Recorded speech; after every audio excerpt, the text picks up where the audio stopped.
Hello friends, இன்றைக்கி நம்ம லோக்பால் பற்றி பார்க்கலாம். இதில் ஆம்புட்ஸ்மேன் அப்படிங்கிறது வந்து பார்த்திங்கன்னா ஸ்வீடன் மொழியில் ஆம்பியூட் அப்படிங்கிற சொல்லில் தான் பெறப்பட்டிருக்கும். ஆம்பியூட் அப்படின்னா பிரதிநிதி அப்படிங்கிறது தான் பொருள்.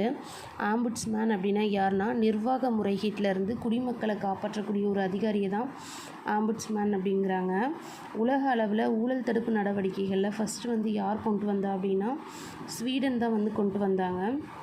அவங்க தான் ஃபஸ்ட்டு 1809 கொண்டு வராங்க. அதுக்கப்புறம் ஃபின்லாந்து, டென்மார்க், நார்வே, நியூசிலாந்துலாம் கொண்டு வராங்க. காமன்வெல்த் நாடுகளில் ஃபஸ்ட்டு நியூசிலாந்து தான் கொண்டு வந்திருக்காங்க 1962. இந்தியா வந்து 2014 கொண்டு வந்திருக்காங்க.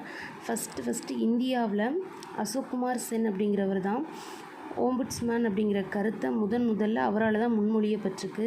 இந்தியாவில் ஊழல் தடுப்பு நடவடிக்கைகள் 2 விதமாக இருக்குது. ஒன்று லோக்பால், இன்னொன்று லோக் ஆயுக்தா. மத்தியில் லோக்பாலும் மாநிலங்களில் லோக் ஆயுக்தாவும் ஊழல் தடுப்பு அமைப்பாக செயல்படுது.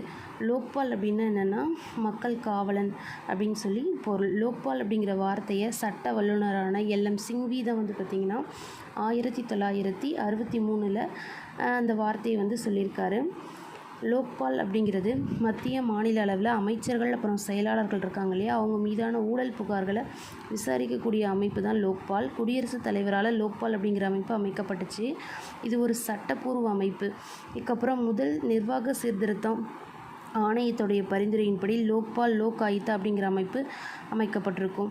இது மக்களோட குறைகளை தீர்க்க அமைக்கப்பட்ட ஜனநாயக அமைப்பு அப்படிங்கிறாங்க லோக்பால்.